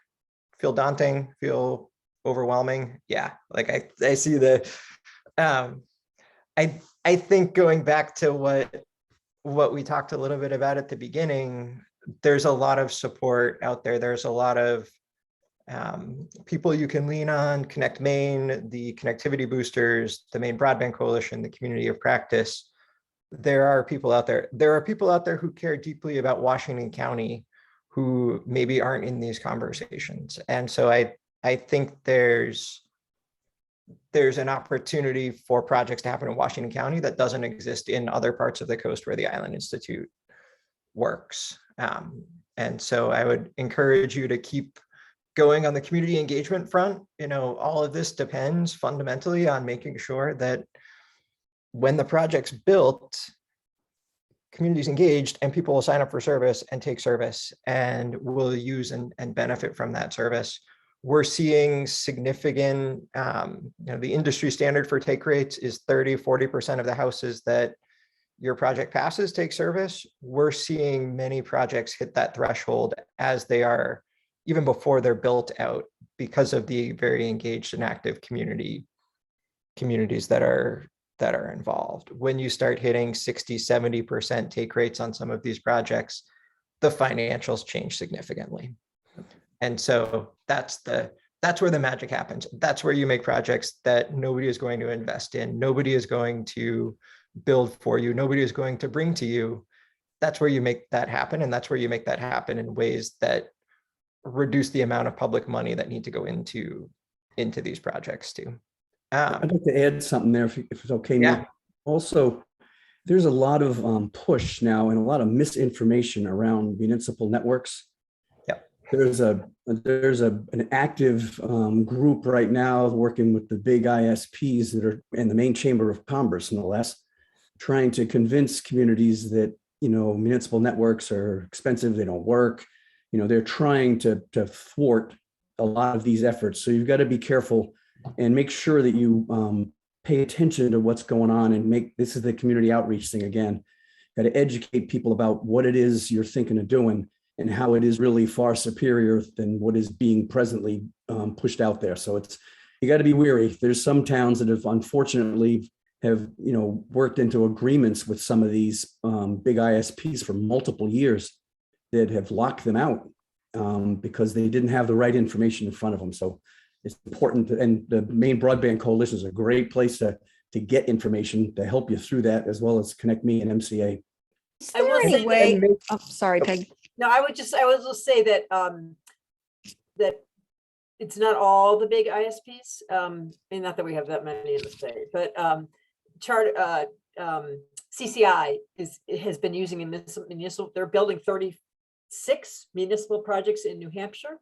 And they've been looking at, we haven't quite crossed the threshold in Maine, not that we haven't tried, but some of their projects that were going to go that way, a couple of them got funded by the NTIA, so we haven't gone there yet, but it doesn't necessarily mean we're not going to go there soon. I think they may have one in this round.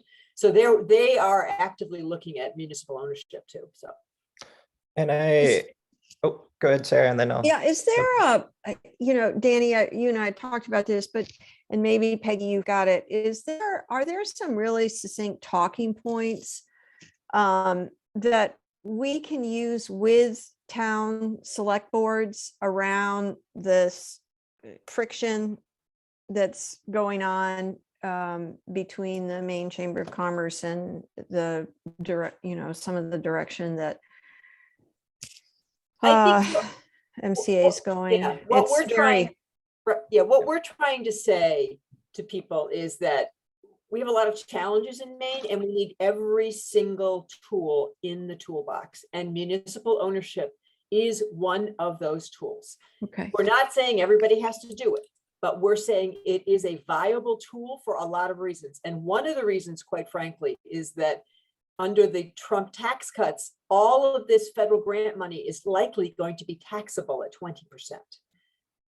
So if a ISP gets the grant, they're going to have to pay, probably going to have to pay taxes on it. But if a town is the ownership and the recipient of that funding, that is a different structure.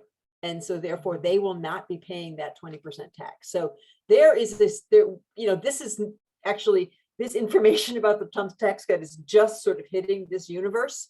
And I don't know why they call it a Trump tax cut if you're paying taxes, but we won't go there. But that is a significant potential tool for communities and for ISPs to sort of suddenly sit back and say, wait a minute, it changes the dynamics of this conversation. And that goes back to, we need every tool on the table. This is not an easy process. If it was, somebody would have done it. It's not.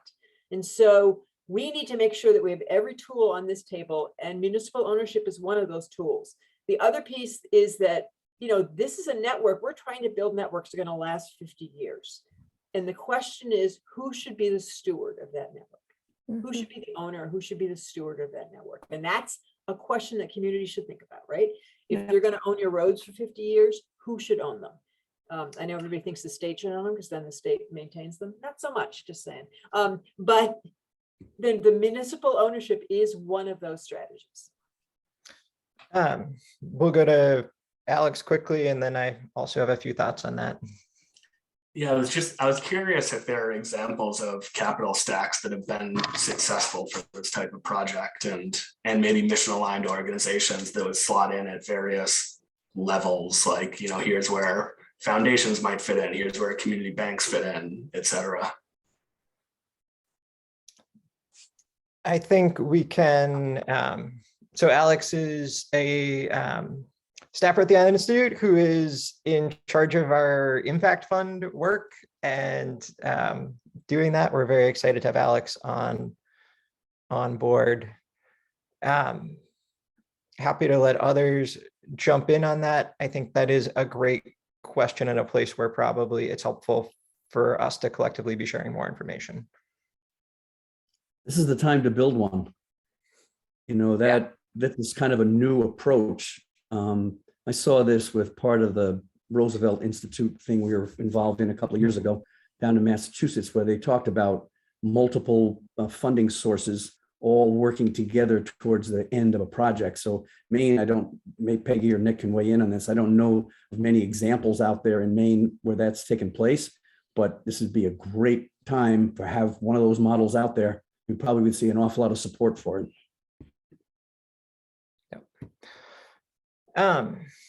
So I see couple of questions in the chat. Really quickly, FCC maps, there are a couple of problems with them. First, it's provider reported data. So it's, what are you reporting? It is data you're reporting advertised speeds by census block, not what is actually delivered to anybody in that census block, not what your infrastructure is capable of delivering, but what you're advertising. And it's reporting by census block. And if one house in that census block is served or could be served within a 14-day or 21-day period by your existing infrastructure, that whole census block gets served. Now, census blocks aren't that big in a lot of places. They're not wicked huge in, but it is still like you could have nobody in that census block actually has access to anything faster than dial-up internet. And the FCC maps would say like, you're good, you're covered. A great example of that from the Maine State Chamber op-ed is they cited FCC maps as saying like 98% of Hancock and Penobscot counties were served with broadband by multiple providers. NTIA a week before had just awarded $30 million to the state to cover a good chunk, 5,000 or 7,000 houses on the Blue Hill Peninsula, because they determined that those houses were not actually served by internet that met that standard. And so there is, I think, a huge problem with the FCC data. The new round of mapping will be a little bit better. It's not going to get there. And it's going to be up to the states to say, whoa, whoa, whoa, whoa, that is a massive overstatement of what we actually have available. We can show you that we don't have that level of service that providers are saying they provide. The underlying part of all of this still is the 25.3 definition of what is served, right? So the FCC has decided that if you have 25.3, you are adequate. And, I have a cable connection. I think I have whatever, 770 over 10. I cannot do a Zoom call and a map. Cannot do it, right? I just can't. I can't have Google Earth opened. I can't have any of my mapping programs open and do a call. When I'm on Teams, which is more of a hog, I can't even do a PowerPoint and have my video going. And I have 10 up. And they're saying that 3 up is adequate. It is not adequate. 10 up is not adequate, which is one of the reasons that we've been very forward in the state about defining broadband as 100 over 100, because it helps us implement infrastructure that can easily be upgraded to higher speeds. And I also want to say, we are not ahead of the industry in Maine with that definition. Our industry has been building, most of our industry has been building with our money fiber for about 5 years. And Pioneer is like a perfect example of that, right? Pioneer in 2010 looked at a build, I forget where, Orient, I think it was. And it was a DSL build, and they looked at the cost of DSL, and then they looked at the cost of fiber, and they said, we're going to build fiber. And so they're one of the big fiber builders in the state, small company, but one of the big fiber builders in the state, and they have been on this edge for a long time. GWI is another one, Axiom is another one. So we're not ahead of what our industry is building in Maine. And CCI just flipped, right? So about 9 months ago, CCI just kind of stepped back and said, we got to rebuild our DSL network. And when we rebuild it, we're going to build it with fiber. And they are aggressively going across the state, especially in high density areas, and rebuilding their entire network with fiber. So I would also add that one of the things that we've seen recently in Maine is where there are towns and communities and regions engaged in planning and really seriously considering building their own network because their incumbent provider isn't providing the service that they need. The incumbent provider actually steps in and makes the investment. TDS is serving 18,000 homes, something like maybe a little bit more, 20, 30,000. TDS is serving a number of homes in rural parts of the state. Their leadership has said that they are making that investment explicitly because there's the potential for fiber overbuilders to come in and steal their customers. They're looking at their bottom line. They're looking at their revenue. So let me translate this, right? We've had planning activities in Somerset and Franklin County. There's a big chunk of TDS territory in there that TDS has been unwilling to come to the table on. Those two areas are looking at a municipally owned broadband network. TDS is going to come in and build those towns with fiber. Jonesport is a TDS town. No planning going on at Jonesport. Jonesport's not getting an investment. And that is part of the power of this and part of the reason why this work is important. I think, Sarah, going back to what's the messaging to select boards as well, you know, Charter, they're a publicly traded company. They're going to invest their capital where they can get a reasonable return on that investment. What is the return that a company like Charter needs to see on their invested capital versus what is the return that a municipality needs to see on its invested capital? What are the time horizons involved? If you're a municipality, you're probably looking at 20 years. If you're a Charter, you're looking at 3, 5, 7 years. If you are Charter, you're looking at not only getting your capital back in that time, but making a profit on that capital investment. If you're a municipality, maybe you get most of your money back over 20 years.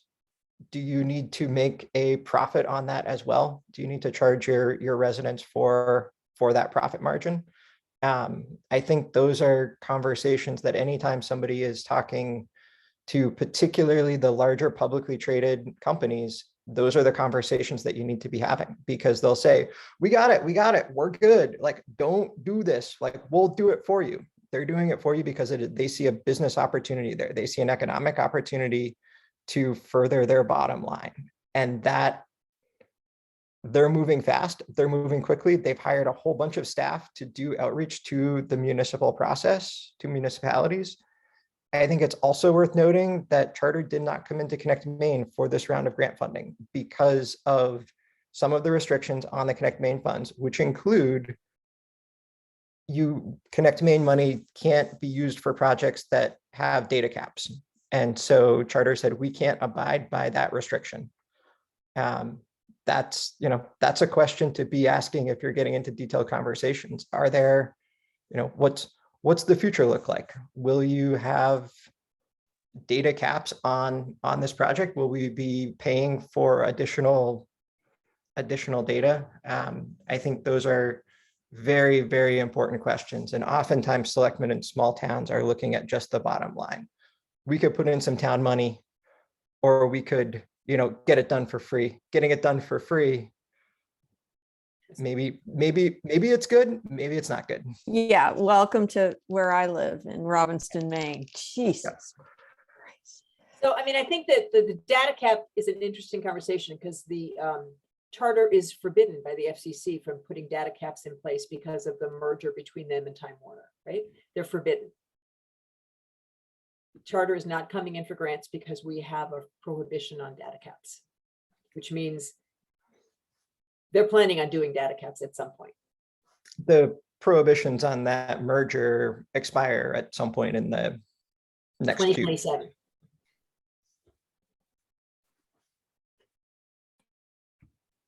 Let's see, because we're starting to push on to noon, and this has been exciting.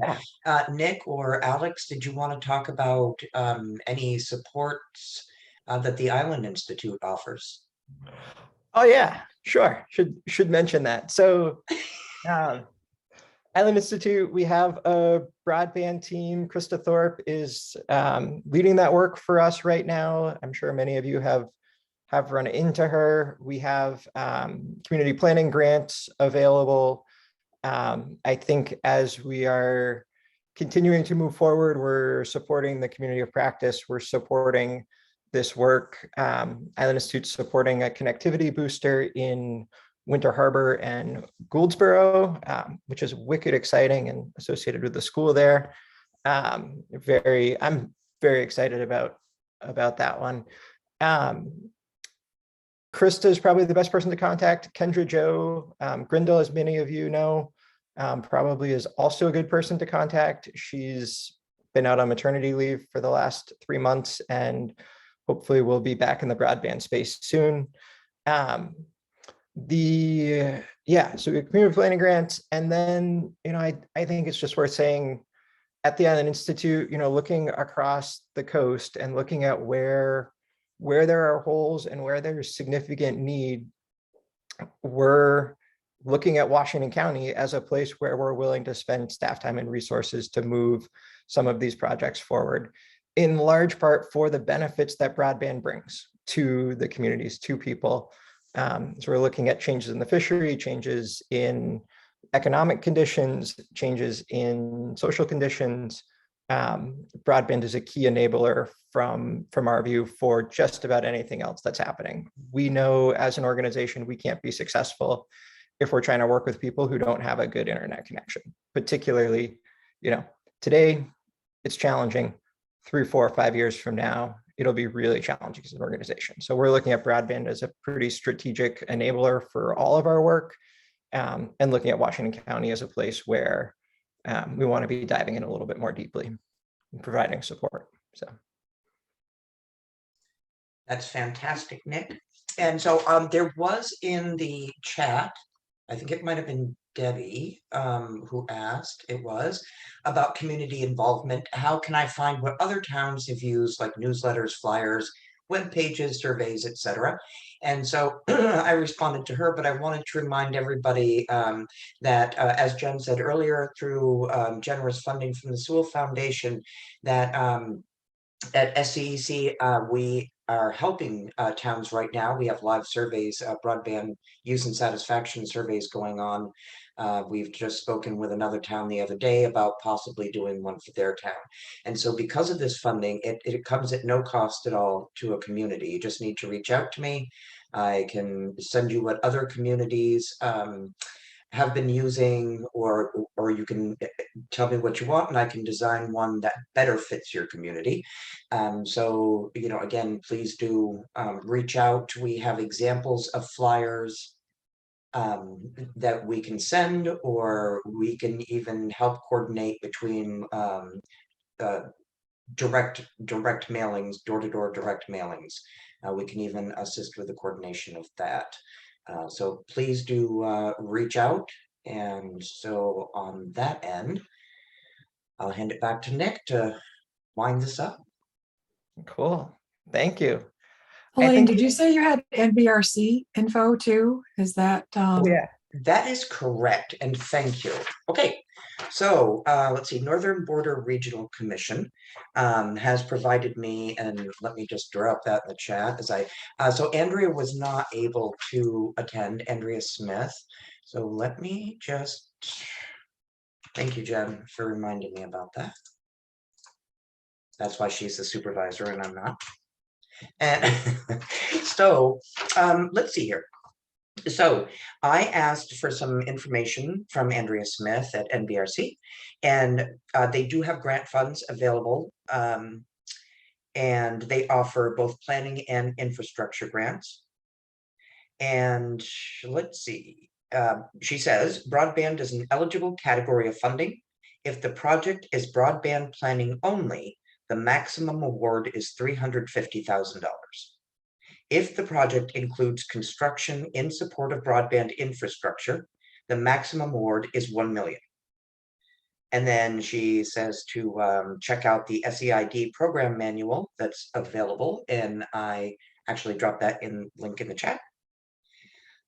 So then I asked her about next known rounds of grant funding, and she said letters of interest, which are required for the 2022 State Economic Infrastructure Development Grant Program, are due on April the 22nd. The typical funding cycle for SEID program is release of information in February and March, letters of interest due in April or May, applications are due in June, early June, and funding awards are typically made in August.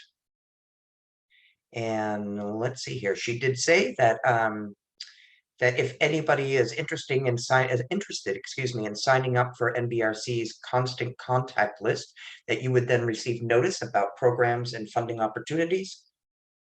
And that the other thing of importance is that NBRC does allow other federal funds to match their dollars, provided the other federal funder agrees to it. And then she said, however, the total federal grant dollar amount cannot exceed 80% of the total project. And she said, please note, federal loan funds do not count toward the 80% cap. So that is what Andrea had for information. Like I said, I dropped in the link. The oh, and Peggy has noted here that there have been a number of successful NBRC broadband infrastructure grants in Maine. So fantastic. So yeah, check out that site too and sign up so you can keep in touch with the information that they have. And just a note on NBRC, it is federal money. It does come with all of the fun federal paperwork. It's Yep. probably an order of magnitude of headache less than the USDA Reconnect process. But it is still a significantly bigger headache than state funds. So, But there's also assistance for dealing with it. So that's, Yep. SEC can provide some, but Northern Maine Development Commission also assists with Washington County projects. which is huge. Yes, it Yeah. is. All right, so if no one has anything else, because we are just about at 12 noon, I want to thank all of you for attending. Some of you have stuck this out from session 1 straight through to today. So I want to thank Nick and Peggy and Jen, and of course Rob, who had to leave earlier. I want to thank everybody very, very much. I hope you find this information useful. And remember, this has been recorded and it will be posted to the SCEC website, just like all the others. So those other recordings, if you need to go back and look at when we talked about community engagement, digital equity, or any of the other topics, they're there for you to read or to listen to as much as you want. So in that case, I'm going to wish everybody a very happy day. And thank you so much for attending Thank you and all. participating. Thank you. Thank you. Bye now. Bye-bye.